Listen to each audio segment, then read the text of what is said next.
अस्सलामुअलैकुम वरहमतुल्लाहि वबरकात। तौज़ीअल मसाइल की क्लास में आज हम पढ़ेंगे नजासात कि कौन सी चीजें नजस हैं। क्लास को शुरू करते हैं। औज़ु बिल्लाहि मिनश शैतानिर रजीम, बिस्मिल्लाहिर रहमानिर रहीम।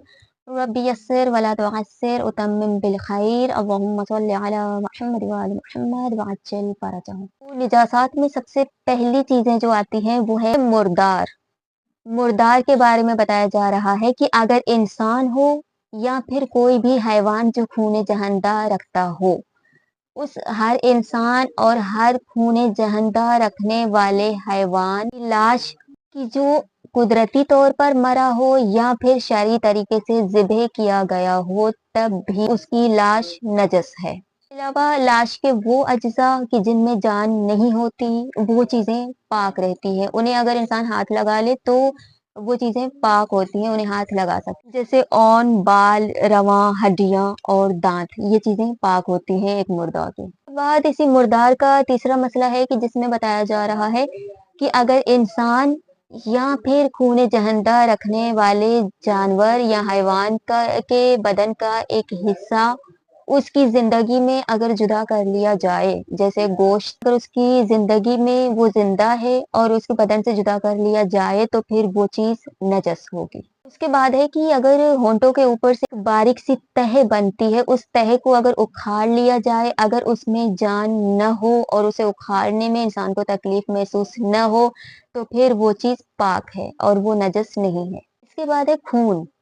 इंसान और हर खून जहन्दा रखने वाले हैवान का खून नजस होता है, लेकिन वो हैवान की जो खून जहन्दा नहीं रखते, जैसे मछली और मच्छर, तो इनका खून नजस नहीं होता। उसके बाद है कि अगर किसी हलाल हैवान को शरई तरीके से ज़िबह किया जाए, तो फिर ज़िबह करने के बाद जो हैवान का खून निकलता है वो खून नजस है, और जितना खून बदन में रह जाता है वो पाक है। लेकिन अगर हैवान खून ज़िबह होने के बाद अगर हैवान दोबारा से सांस ले और सांस लेने के बाद जो खून बाहर निकल गया है, उस खून का कुछ मिकदार दोबारा से हैवान के बदन में चला जाए, तो फिर वो खून नजस रहता है। मुख्तसर ये कि जो खून बाहर निकलता है वो नजस है, जो हैवान के अंदर बाकी रह जाता है वो पाक है।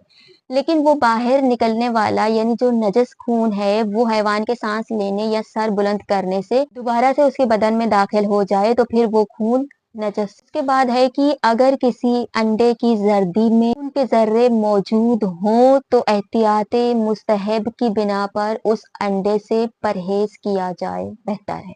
कि अगर दांतों में से खून निकले और दांत में से इतना खून निकले कि जिसका जायका हमें महसूस न हो, और वो खून लुआब दहन में मखलूत हो जाए, यानी वो खून हमारे थूक के साथ इस तरह से मखलूत हो जाए कि उसका जायका हमें अगर महसूस नहीं हो रहा है, तो फिर उस खून से एहतियात जरूरी नहीं है, यानी वो खून नजस नहीं है। उसके बाद बहुत ही अहम मसला है कि जिसमें ये बताया जा रहा है कि अगर खाना पकाते वक्त उस खाने की देगची में या उस खाने में अगर खून गिर जाए, तो फिर वो खाना पूरा का पूरा नजस हो जाता है। उस खाने को आग की हरारत या उबाल वगैरह ये कोई भी फायदा नहीं दिला सकते।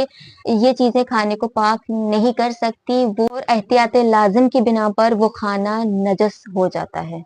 तो आज की क्लास को हम यहीं पे ख़त्म करते हैं। आज हमने नजासात पढ़े। इसी नजासात का एक दूसरा हिस्सा भी है कि जो इंशाल्लाह हम अगली क्लास में पढ़ेंगे। आज की क्लास के हवाले से कोई भी सवाल हो आप लोग पूछ सकते हैं, और आज अगर आप लोगों को मज़ीद सीखने को मिला है तो वीडियो को लाइक और चैनल को सब्सक्राइब ज़रूर कीजिएगा। आज के लिए अल्लाह हाफ़िज़।